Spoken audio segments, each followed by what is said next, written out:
In this video, I'll take you to a former ethnic hall for Eastern Europeans that's in danger of collapsing into itself. Let's check it out. Though you'd never guess it by looking at the neighborhood today, this area was once brimming with Eastern European immigrants. With so many people from the same background in one area, these new Detroiters planned to build a community center for their families to protect their heritage after moving to America. The Slovak home was built between 1922 and 1923 and was designed by Peter R. Rosello. The structure's purpose was to serve as a home away from home for the large influx of Slovak immigrants from Hungary, Czechoslovakia, and other nearby countries in the Roaring Twenties. I post videos like this every Friday, so please subscribe to the channel if you haven't. When built, this structure featured a large banquet hall with a dance floor and a stage. At times, the banquet room was used as an auditorium, and there were first-floor retail spaces and a bowling alley too.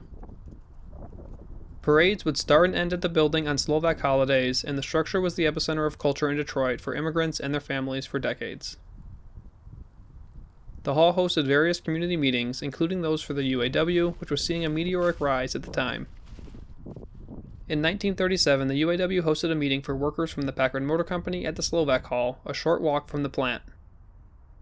There was set to be a vote at the plant to see whether the UAW had a majority membership with workers, giving them chief bargaining rights at the plant. Eventually, the UAW was successful, leading strikes at the plant in June 1948. Back on Strong Street, the hall was available to rent for parties, banquets, and weddings too. By 1946, Michael Melovich was operating the bar on the first floor. He made the paper that year when a patron of the establishment shot him, but luckily he survived. In 1949, the Detroit Free Press reported that a group of 40 youths brought whiskey into the hall and created disturbances in every part of the building on New Year's Eve. Melovich, still running the bar, said that they were members of the Harper Van Dyke gang. 10 of the 40 youths who crashed the party were convicted of disorderly conduct.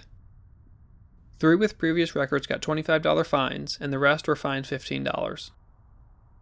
A few days later, a scathing opinion piece in the Detroit Free Press slated the judge for going too easy on the group and argued that such light punishments only encouraged more debauchery.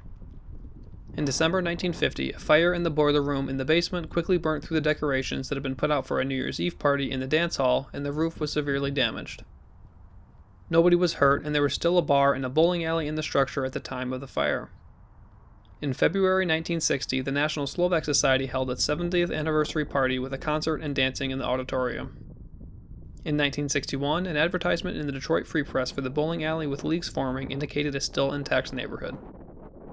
August of 1962 brought the grand opening for Michael's Hideaway on the main floor of the Slovak home. The establishment offered dancing from 9 p.m. until 2 a.m., and the first event featured the Swinging Cornell Sisters and a comedy show. In 1966, it was called the Cavalier Lounge and offered live music Wednesday through Sunday. The last mentions of the Slovak home in the paper came in the late 1960s. This neighborhood began to lose population after manufacturing jobs began leaving the city, like the Packard plant, which closed in the 1950s and was accelerated by the construction of highways through the heart of the neighborhood. I shoot these videos with a GoPro, but here are a few detailed shots from my camera. In 1990, Promised Land Missionary Baptist Church, which I reported on recently in my St. Stanislaus video, moved into the building. I'm unsure how they used the property or whether they rented out spaces to anyone else. Some of their signage is still on the structure's facade, though faded from years of abandonment. Promised Land had numerous outreach programs, including soup kitchens, warming centers, and camps for homeless youth. In 1994, they received government funding for a shelter that assisted homeless men across Detroit at the structure pictured here. In November of that year, a bad storm hit Detroit. The Detroit Free Press reported that heavy winds damaged the roof of a church on Detroit's east side, forcing church leaders to relocate 52 homeless men who were sheltered there. I'm not certain, but this may have been when the structure was vacated. Today, the Slovak home is in treacherous disarray. The roof is all but gone, there are massive holes in the second floor, and portions of the main floor are caving in. Still, someone is maintaining it.